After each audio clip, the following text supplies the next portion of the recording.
오늘 본문을 보면요, 예수님이 사람들을 보내시는 장면이 나옵니다. 그런데 계속 이제까지는 제자들 얘기만 나왔잖아요. 저희 막 제자들 얘기 계속 나왔잖아요. 70인을 세웠다라는 말이 나와요. 70여 명의 사람들이 왜 갑자기 이렇게 나왔을까요? 베드로나 요한처럼 우리가 아는 이름들의 제자가 아닙니다. 누구냐면 이름이 없어요. 어떤 사람들인지 설명도 딱히 나오지 않습니다. 특별히 기록된 것도 없어요. 그냥 예수님을 따르던 이름도 따로 쓰여 있지 않은 무명의 사람들입니다. 성경은 이들의 이름을 굳이 기록하지 않습니다. 왜일까요? 이건 특정한 몇 명의 이야기가 아니라는 말이에요. 누구에게나 해당되는 우리들의 이야기라는 거예요. 묵묵하게 예수님을 따르던 그런 사람들, 우리로 따지면 누구죠? 각자의 자리에서 자기 삶을 살아가며 예수님을 따르는 사람들입니다. 가정에서, 일터에서, 자기 삶 속에서 그렇게 살아가면서 예수님을 따르는 우리들의 모습입니다. 오늘 바로 70인은 그런 자들입니다. 예수님은 그런 사람들을 부르셔서 오늘 말씀에 보니까 세우시고 보내셨다라고 얘기합니다. 이 장면이 우리에게 무엇을 알려주냐면, 하나님은요, 특별한 사람을 특별한 일에도 쓰실 때가 있지만 이름 없이 살아가는 무명의 사람을 통해서도 얼마든지 일하는 분이라는 말입니다. 그리고 더 중요한 건 뭐냐면, 이 사람들을 개인으로 부른 게 아니라 함께 세워서 보냈다라고 나와요. 둘씩 보내셨어요. 70인이라는 인원을 둘씩 보냈습니다. 이건 뭘 의미하냐면, 하나님은 혼자 한 명 말고 함께 할 수 있는 공동체를 세워주신다라는 말입니다. 개인이 아니라 함께 모인 사람들이요. 지금 뭘 말하죠? 교회입니다. 그래서 오늘 본문은 어떤 특별한 제자들의 이야기가 아니라 이 땅에 세워진 평범한 교회, 우리 교회들이 어떤 모습으로 살아가야 하는지를 찾을 수 있는 말씀입니다. 우리는 자주 생각해요. 난 특별하지 않고 평범하다. 난 잘하는 것이 따로 뭐 없어. 난 왜 무명이지? 뭐 이렇게 생각할 수 있어요. 근데 오늘 본문은 그런 우리들에게 말씀하는 거예요. 하나님은 그런 사람을 통해서 일하고 계신다. 그리고 그 사람들을 모아서 교회를 이루시고 교회를 통해 또 일하신다. 그래서 난 어떤 사람이냐 보다 우리 공동체는 어떤 공동체가 되어야 할까, 어떤 교회인가가 더 중요할 수 있습니다. 그리고 오늘 말씀을 통해서 이 질문의 답을 좀 찾아가는 시간이 되었으면 좋겠습니다. 첫 번째로요, 교회는 먼저 평안을 전하는 공동체입니다. 예수님 이제 사람을 보내세요. 그리고 집에 들어가서 이제 할 일을 말씀하십니다. 5절에 보니까 어느 집에 들어가든지 먼저 말하되 이 집이 평안할지어다 하라라고 해요. 우리가 봐야 될 단어는 두 개예요. 먼저, 평안. 먼저라는 것은 단순히 이제 순서에 대한 문제가 아닙니다. 무엇을 가장 앞에 둘 것인가, 어떤 태도로 갈 것인가, 이 우선순위에 대해서 말씀하시는 거예요. 우리가 사람을 만날 때 생각해 보세요. 그 사람을 이제 막 파악하려고 하면서 어떻게 하냐면 판단하고요, 또 평가합니다. 이건 맞고 이건 틀리고 고쳐야 되고 이건 안 되고 뭐 이런 거 있잖아요. 그리고 나서 이제 신앙 이야기도 하죠. 뭐 이거 뭐 해라, 뭐 하지 마라 이렇게 얘기합니다. 교회는 일요일날 무조건 나와야 되고 헌금도 준비해야 되고 감사한 마음으로 나와야 되고, 이제 제일 많이 교회 안 다니는 사람이 이제 제가 목사라는 걸 알고 제일 먼저 물어보는 교회예요. 11조 해야 돼요? 11조 왜 해요? 뭐 성금은 뭐 어떻게 돼요? 그리고 뭐 교회 처음 나오면 새신자 교육 해야 됩니까? 뭐 어떤 분이 예전에 얼마 전에 전화 와서 그랬어요. 교회를 처음 나오고 싶은데 혹시 이렇게 일어나서 뭐 박수 치고 이런 게 있습니까? 없어요 걱정하지 마세요 이렇게까지 얘기했어요. 뭐 이런 거 있잖아요. 근데 예수님은요 다르게 말씀하십니다. 먼저 평안을 전하라. 뭘 설명하고 뭘 바꾸고 뭘 가르치기 전에 가장 중요한 것은 뭐냐면 평안입니다. 사람을 대하는 순서를 바꾸라는 거예요. 먼저 그 사람을 품으라는 거예요. 평가가 아니라 그 사람의 상태와 상황을 알아보라는 거죠. 이게 예수님 방식이에요. 이게 왜 중요합니까? 사람들은 이미 세상 속에서 수많은 평가 앞에 살아가고 있어요. 내가 아빠로서도 평가받고요, 내가 회사에서도 평가받고요, 내가 한 친구로서도 평가받습니다. 이미 많이 판단받고 살아가고 있어요. 직장에서, 관계 속에서, 우리 운동만 해도요, 잘하는 사람과 못하는 사람은 나뉘어요. 나 잘하는 사람과 같은 편 하고 싶은데 이렇게 돼요. 사람을 대하는 것만으로도 힘듭니다. 여러 가지 삶의 기준에 눌러 살아가고 있는데 교회에서까지 판단하고 정죄하면서 그 어떤 기준 앞에 선다면 그 사람은 더 이상 교회 있기 어렵습니다. 시작조차 하기 어려워요. 그래서 예수님이 말씀하시는 거 이거 다 아시고 다 아시는 하나님께서 말씀하시는 거예요. 먼저 평안을 전해라. 그게 먼저다. 그러면 이제 또 다른 질문이 생기죠. 그럼 평안이 뭔데요? 평안을 전하라는 게 뭔데요? 우리가 생각하는 평안은요, 보통 문제 없는 상태, 편한 상태, 갈등 없는 상태, 이런 부분이겠죠. 근데 성경이 말하는 평안은 여기서 더 나갑니다. 괜찮다라는 거예요. 지금 나도 하나님 앞에서 괜찮다라는 겁니다. 내가 부족해서, 내가 무너져 있어서, 신앙이 없어서 하나님 앞에 못 나가는 게 아니라는 거예요. 물론 못 나가죠. 그런데 하나님은 나를 밀어내지 않으신다는 거예요. 그리고 예수 그리스도의 보혈의 피로 난 나아갈 수 있게 된다는 거, 이게 평안입니다. 그래서 예수님은 보내심을 받은 이들에게 가서 이 평안을 전하라는 거예요. 괜찮다라는 메시지를 흘려보내라는 거예요. 여러분, 오늘 이걸 좀 더 현실적으로 우리가 생각해 볼까요? 어떤 사람이 교회에 오고 싶은 거예요. 그런데 마음속에 이런 생각이 들 수 있습니다. 난 아직 술도 못 끊었는데 교회는 담배 피지 말라고 하던데 내 삶이 아직 엉망인데 이거 끊고 가야 되나? 이 상태로 교회 가도 되나? 욕먹는 거 아닌가? 실제로 수많은 사람들이 이런 생각 때문에 교회 문 앞에서 멈춰서는 경우가 있습니다. 심지어 교회 다니는 사람들이 이런 부분 때문에 교회에서 멀어지는 경우도 있습니다. 그런데 예수님이 뭐라고 말씀하셨습니까? 먼저 평안을 전하라. 이건요, 정리하고 오라는 말이 아니에요. 지금 와도 괜찮다는 거예요. 일단 오라는 거예요. 끊고 오라는 게 아니라 와서 하나님을 만나라는 거예요. 교회는요, 정리된 사람들이 모이는 곳이 아닙니다. 하나님이 정리하시는 곳입니다. 가끔 어떤 분들이요, 모임하자고 하면 저 너무나 부족해서요. 네, 부족하기 때문에 모임하자는 겁니다. 부족하기 때문에 예배 드리는 겁니다. 부족하기 때문에 우리가 말씀 읽는 겁니다. 물론 이제 예의에 대한 부분이 있습니다. 최대한 노력할 수 있겠습니다. 그런데요, 여긴 완성된 사람들이 오는 곳이 아니라 하나님이 만들어 가시는 곳이라는 거예요. 죄가 없는 사람이 오는 것이 아니라 죄가 있는 사람이 와서 하나님을 만나고 내 죄를 대면하는 거예요. 그리고 그것이 찔림이 있고 그것이 힘듦이 있을 때 내가 그것들을 하나하나 놓게 되는 거예요. 이것이 바로 평안을 전하는 것입니다. 당신 그래도 괜찮습니다. 지금도 괜찮아요. 하나님은 당신을 밀어내지 않습니다. 이 메시지가 먼저입니다. 당신 이렇게 하면 교회 못 옵니다. 이게 아니고요. 전 우리 교회가 그런 교회였으면 좋겠습니다. 혹시나 기존 교회에서 손가락질 받고 상처받았던 사람들, 남들과 조금 다르다고 정죄받고 외면받는 사람들, 교회는 가고 싶은데 여러 부담으로 못 왔던 사람들이 와서 하나님이 주시는 평안을 얻는 교회가 되었으면 좋겠습니다. 이게 먼저 흘러가야 됩니다. 근데 되게 신기한 건 뭔지 아세요? 내가 그런 사람이었는데 내가 변하고 나면 그 사람들에게 손가락질 할 때가 있어요. 쟤는 왜 저러지? 나랑 다르다고 해서, 내가 하지 않는 죄 짓는다고 해서 우리 다 죄인인데 아니라는 거예요. 평안은요, 나에게만 허락된 것이 아니라 우리 모두에게 허락된 거라는 거예요. 그런 사람들이 함께 모이는 곳이라는 거예요. 하나님의 사랑을 경험하고 평안을 경험하고 그 이후에 말씀을 통해 내 죄를 대면하고 회개하여 자연스럽게 변화되어지는 사람들, 그런 자들이 많아지는 교회가 되었으면 좋겠습니다. 우리가 이제 유튜브를 통해서 설교와 찬양을 올리는 것도 마찬가지입니다. 율법주의에 지쳐 있는 사람들이 듣고 괜찮다, 하나님은 그런 분이 아니다 라는 것을 흘려보내고 싶습니다. 괜찮다고 무조건 해도 돼, 이거 아니죠. 그런 사람 와도 돼요. 이게 바로 교회가 평안을 전하는 모습 아니겠습니까? 그리고 예수님이 이어서 말씀하시죠. 6절에 만일 평안을 받을 사람이 거기 있으면 너희의 평안이 그에게 머물 거야. 그런데 그렇지 않으면 너희에게 돌아갈 거야 라고 말씀하십니다.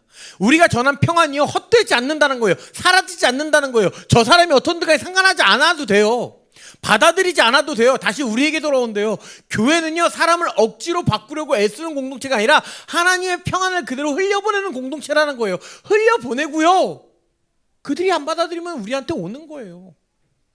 서로 평안을 전하고 그 평안이 교회를 통해 세상 가운데 그리고 내 삶 가운데 가득 넘치게 되어진다는 거예요.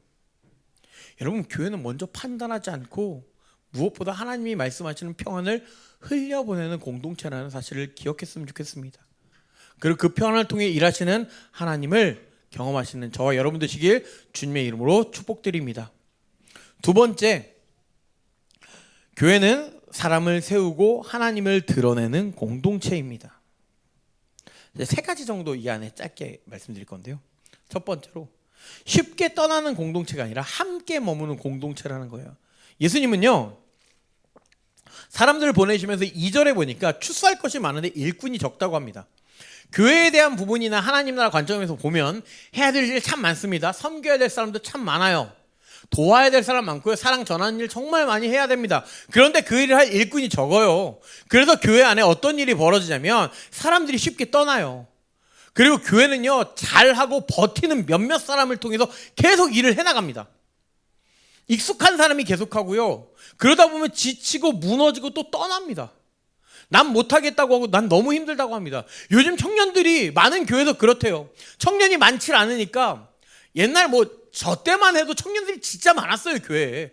교회 청년들이 정말 많아서 청년들이 다 해도 전혀 문제가 안 되진 않았지만 어쨌든 그 할 수는 있었어요. 근데 지금은요, 청년들이 확실히 줄고 어른들이 많으니까 청년들이 그 일을 다 하려니까 너무 힘든 거예요. 그러니까 청년들이 떠난대요. 그리고 어떤 교회는요, 한 50대 정도 되시면 그분들이 청년이래요. 익숙한 사람이 계속 하는 거예요. 그럼 그 사람이 하다가 나 말고는 할 사람 없으니까 할 사람이 없으니까 지치고 무너지고 떠나겠어. 난 못하겠다고 하고 너무 힘들겠다고 하는 거예요. 교회 오는 게 즐거움이 아니라 언제 하지? 이런 일들이 일어나는 거예요. 그런데 오늘 말씀을 보니까 이 집 저 집 옮기지 말래요. 머물라고 해요. 하나님이 보내신 자리에서 머물라고 해요. 관계도 사명도 공동체도 머물라라고 하십니다. 우리는 기본적으로요, 최대한 한 공동체에 머물 수 있어야 합니다. 그럴 때 깊어집니다. 그런데 두 번째, 사람을 쓰는 것이 아니라 교회는 사람을 세우는 공동체입니다. 예수님이 이 말씀 하시기 전에 한 가지를 말씀하세요. 7절에 보니까 그 집에 유하며 주는 것을 먹고 마시라, 일꾼이 그 삭슬 받는 것이 마땅하니라 라는 말씀을 해요. 일꾼이 삭슬 받는 것이 마땅하대요. 하나님은 일하는 사람을 당연하게 여기시지 않는다라는 거예요. 이걸로 유급사역이냐 봉사냐 이런 걸 나누는 말씀이 아닙니다. 이걸 가지고 어떤 분들은 이래서 교회는 다 일하는 사람들에게 사역비를 줘야 돼 이렇게 얘기하는데, 이건 조금 다른 말씀이에요. 일하는 것이 당연하다는 게 아니라는 거예요. 근데 교회는 가끔 이걸 너무나 쉽게 무너뜨립니다. 하나님의 일이니까 하라 그래요. 너 이게 하나님의 일이야. 너 하나님의 일인데 안 할 거야? 하나님이 너에게 맡겨주시는 일인데 안 할 거야? 은혜 받았으면 이 정도는 해야 된다고 말합니다. 그런데 이것이 반복돼요. 간혹 사역자들은 상반기 하반기 끝날 때 두려워합니다. 저도요, 지금은 괜찮은데 예전에 저도 이제 부사역자를 했겠죠. 부목사를 하고 전도사를 했겠죠. 제일 힘들 때가 언제냐면 한 6월 중순쯤이나 11월 말 12월 초가 되면 갑자기 저한테 연락이 와서, 목사님 잠깐 말씀드릴 게 있어요. 이러면 갑자기 가슴이 두근두근 됩니다. 왜요, 집사님? 저 이번에 찬양팀을 못할 거, 이제 내년에 쉬어야 될 것 같아요. 아니면 저 교사를 너무 어려울 것 같아요. 뭘 안 할 것 같아요. 이런 분들이 한 수십 명 막 될 때가 있죠. 그거 다 쉬고 싶다는 말이기 때문이에요. 사람은요, 그렇게 점점 소모됩니다. 마음도 점점 다칩니다. 처음 하겠다고 할 때 열정이 사라집니다. 왠지 아세요? 교사도 하고 보니까 무슨 셀장도 하고 성가대도 하고 찬양팀도 하고 다 내가 하는 거예요. 마음도 점점 다칩니다. 처음 하겠다고 할 때 열정은 사라집니다. 결국 지쳐서 도망가듯이 떠납니다. 그리고 믿음 없다는 소리를 듣습니다. 이건 건강한 교회의 모습이 아니라는 거예요. 교회는 사람을 쓰는 곳이 아니라 뭐예요? 사람을 세우는 곳입니다. 갈려 나간다는 말이 들리면 어떡해요? 아니잖아요. 부담을 얻는 곳이 아니라 함께 짐을 지는 곳이잖아요. 가끔 반주하는 자매들 얘기 들어보면요, 도망칠 때 있어요. 왜 도망쳤니? 맨 처음에 분명히 1부 예배 반주만 하라 그랬어요. 다음에 2부 예배 반주를 시키더라고요. 3부 예배도 해주면 안 되겠니?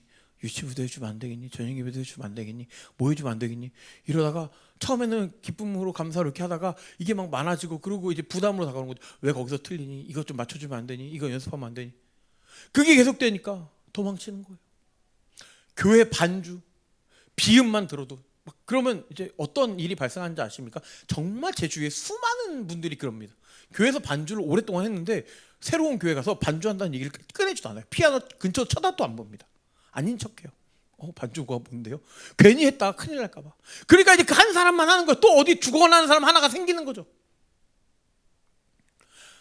사람은 쉽게 떠나야 되지 말아야 되겠지만 교회는 사람을 쉽게 쓰면 안 된다는 거예요. 이 두 가지를 동시에 붙잡아야 된다는 거예요. 그리고 앞부분에 유하여 주는 것을 먹고 마시라는 것이 단순히 식사 대접받으라는 말이 아닙니다. 공급받으라는 거예요. 하나님 나라의 일은 누군가 희생시켜 돌아가는 구조가 아니라는 말이에요. 일꾼이다, 너 일꾼이니까 너가 열심히 해야 돼, 희생해야 돼, 이게 아니라 공동체가 함께 책임지는 구조라는 거예요. 얘 먹여줘. 일하는 사람은 당연히 공급받아야 돼. 그 수고도 존중받아야 돼 라는 말이에요. 저는 이제 지금은 없지만 나중에 교사들이 필요하게 되면 그냥 부모님들이 돌아가면서 하는 구조가 됐으면 좋겠어요. 교사 따로 이렇게 교사다 따로 이렇게 안정하고 그냥 부모님이 좀 돌아가면서 했으면 좋겠어요. 웬만한 일에 어떤 특정한 사람이 하는 것이 아니라 모두가 했으면 좋겠어요. 그거 상황상 안 되면 그 일 안 하면 됩니다. 그게 중요한 게 아니잖아요. 일보다 사람이 우선이잖아요. 사람은 머물러야 되고요. 교회는 사람을 세워야 됩니다. 그리고 존중해줘야 됩니다. 이게 이상적인 교회의 모습이 아니라 여러분 정상적인 교회의 모습입니다. 누군가만 계속 감당하는 것이 아니라 함께 세우고 함께 책임지고 함께 감당하는 공동체가 되었으면 좋겠습니다. 세 번째로요. 삶으로 하나님을 드러내며 함께 선교하는 공동체다라고 말합니다. 그 집에 머물고 이제 먹고 마시라는 이 말의 다른 의미가 뭐냐면 함께 살아가라는 거예요. 함께 먹고 함께 마시고 함께 살아가라는 거죠. 관계 속에서 함께 들어가서 삶을 나누고 함께 살아가라는 거예요. 그리고 이어서 말씀하죠. 9절에 거기 병자들 고치고 하나님의 나라가 너희에게 왔다 이렇게 말하래요. 하나님 나라가 말로만 전해지는 게 아니라 삶을 통해서 드러난다라는 거예요. 그러니까 우리가 전도하는 방식을 그렇게 말하는 거예요. 함께 아픈 사람 돌보고요. 병자들 고친다는 게 우리가 일어나라, 뭐 기도해서 고친다 이렇게 받아들이지 마세요. 이 사람들이요, 우리가 함께 이렇게 돌보면 되는 거예요. 아픈 사람도 괜찮은지, 뭐 병원 가고, 약 지어주고, 필요한 것을 채워주고, 함께 살아가고, 하나님 우리와 함께 하신다는 것을 그러면서 보여주는 거죠. 이게 전도고요. 이게 선교입니다. 삶으로 살아내고 관계 속에 드러내는 것입니다. 그리고 다른 지역에 가서 뭐 전하는 것도 선교겠죠. 그것을 위해 기도하고 물질로 돕고 함께 서는 것 모두 보내는 선교입니다. 다 하나예요. 그래서 보내기도 하고 뭐 가기도 하고 가는 사람만 선교하고 전도하는 게 아니라 공동체가 함께 하는 거예요. 푸드쇼 우리 그렇지 않습니까? 직접 가서 행하시는 선교사님 계시고요. 우리 기도하고 물질로 함께하는 사람들이 또 있습니다. 또 기도하면서 또 그들 위해 나가는 사람도 있죠. 저는 우리 교회가요 지금은 한 곳이지만 국내 국외로 많이 흘려보내는 그런 교회가 되었으면 좋겠습니다. 우리가 내는 물질도 바로 그런 거예요. 복음을 위해 사용되게 해달라고 제가 매주 기도하는 것도 그것입니다. 이것이 보내심을 받은 교회의 모습이 아닐까 싶습니다. 여러분 쉽게 떠나지 말고요. 함께 머물고요. 사람을 소모품처럼 생각하지 않고 함께 책임지고 함께 세우고 삶 속에서 하나님을 드러내고 가는 선교와 보내는 선교를 감당하는 우리 공동체가 되길 주님의 이름으로 축복드립니다. 한 가지만 더 말씀드릴게요. 세 번째, 교회는 결과를 붙잡지 않고 하나님께 맡기는 공동체예요. 교회는 결과를 붙잡지 않고 하나님께 맡기는 공동체입니다. 예수님은 이제 굉장히 현실적인 말씀을 하세요. 10절에 보니까 어느 동네에 들어가든지 영접하지 아니하거든. 이 말이 뭐예요? 여러분 잘 생각해 보세요. 우리에게 하나님의 능력이 있다면요, 가는 곳곳마다 다 영접해야 되지 않아요? 다 막 하나님을 받아들이고 영접해야 되지 않아요? 그런데 거절당하는 일이 있다고 분명히 말하고 있는 거예요. 우리가 아무리 평안을 전하고 함께 머물고 섬기고 좋은 일을 많이 하고 막 사람을 고쳐도요, 어떤 사람은 받아들일 거고 어떤 사람은 우리를 거절할 수 있다는 거예요. 이건 실패가 아닙니다. 그냥 보내심을 받은 삶 안에 포함된 것 중에 하나입니다. 그래서 우리는 이 부분에서 자꾸 힘들어해요. 왜 안 변하는지, 내가 전도해 온 사람 왜 안 변하는지, 아니 전도했는데 저 사람 왜 안 믿는지, 내가 왜 나는 안 변하는지, 왜 반응이 없는지, 왜 우리 교회가 공동체가 이게 뭐 여러 가지로 안 되는지에 대해 힘들어합니다.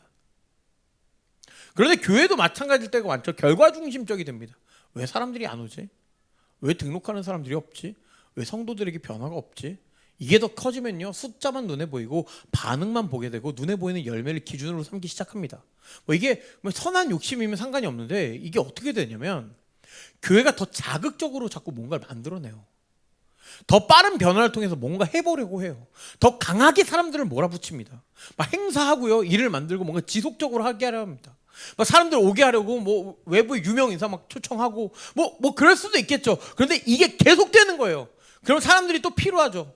아까 이번에서 말한 일들이 생겨납니다. 사람들이요, 거기에 행사 때문에 다른 일을 못해요. 예배 앉아서 그 다음에 바베큐 파티를 어떻게 준비해야 되는지 이 생각만 하고 있는 거예요. 제가 왜 고기를 다 굽냐면 막 여러분에게 이걸 다 준비하라 그러면 막 예배 전부터 와갖고 그 예배 앉아서 오늘 바베큐 파티 할 때 뭐가 필요하지? 뭐 안 상관없나? 아, 끝나고 사야 되나? 막 이런 생각을 하고 있는 거예요. 그게 중심이 아닌데, 그게 메인이 아닌데, 메인은 예배인데.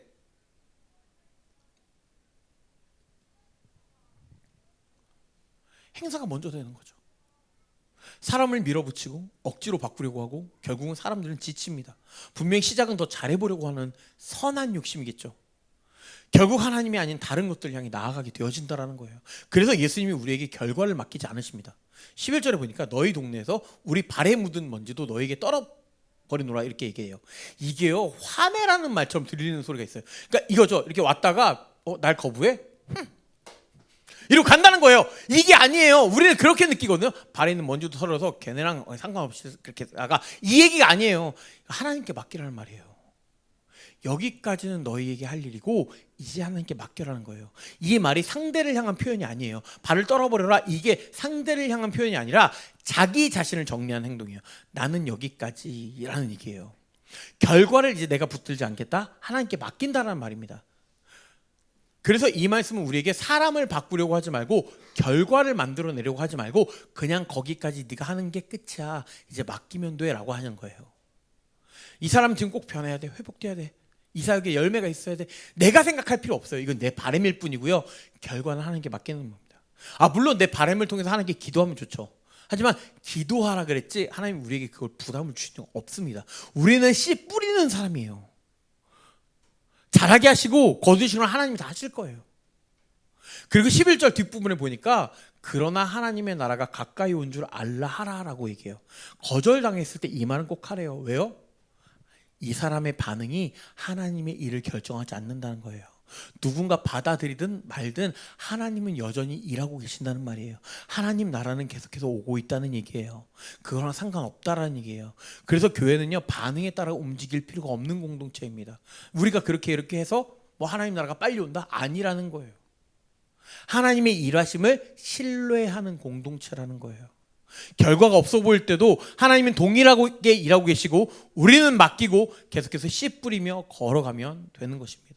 그렇게 우리도 살아갑시다. 이 모습으로 살아가는 우리가 되길 주님의 이름으로 축복드립니다.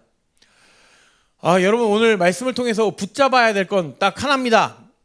교회는 하나님이 세상에 보내신 공동체라는 것입니다. 우리가 대단해서 완벽해서 모이는 것 전혀 아니고요. 우리가 이름 있는 사람들이라서 모이는 것도 아닙니다. 예수님은 오늘 말씀처럼 이름 없는 사람들을 세우셨고 그들을 함께 보내셨습니다. 그렇다면 오늘 우리 교회도 주님 앞에 기도해야 되지 않겠습니까? 주님, 우리 교회 그리고 나 사용해 주세요. 부족하지만 평안을 흘려보낼 수 있는 교회, 연약하지만 사람들 좀 살리는 교회, 눈에 보이는 결과가 좀 더뎌도 하나님을 신뢰하는 교회 되게 해달라고 우리 다 기도했으면 좋겠어요. 교회는 세상 속에서 하나님의 마음을 보여줄 수 있는 곳입니다. 누군가가 우리 공동체 안에서 하나님이 나를 포기하지 않으셨구나, 나 아직 늦지 않았구나, 이것만이라도 경험한다면요, 전 우리 교회가 귀한 사명을 다하고 있다고 생각합니다. 그러니까 낙심하지 맙시다. 조급해하지도 맙시다. 우리 힘으로 다 만들려고도 하지 맙시다. 하나님이 하실 거예요. 하나님이 세우시고 열매 맺게 하실 것입니다. 우리는 그 하나님 믿고 오늘도 교회답게 살아가면 됩니다. 평안과 사랑을 흘려보내는 교회답게 나아가면 됩니다. 그 마음 담아서 우리에게 한 5분 정도 기도했으면 좋겠어요. 첫 번째로 먼저 평안을 전하는 공동체 되게 해달라고, 두 번째 함께 사람을 세우고 하나님을 드러내는 공동체 되게 해달라고, 결과를 하나님께 맡기는 공동체 되게 해달라고, 그리고 여러분이 가지고 계신 기도 제목들이 있죠. 놓고 함께 기도하며 나아가죠. 기도하겠습니다.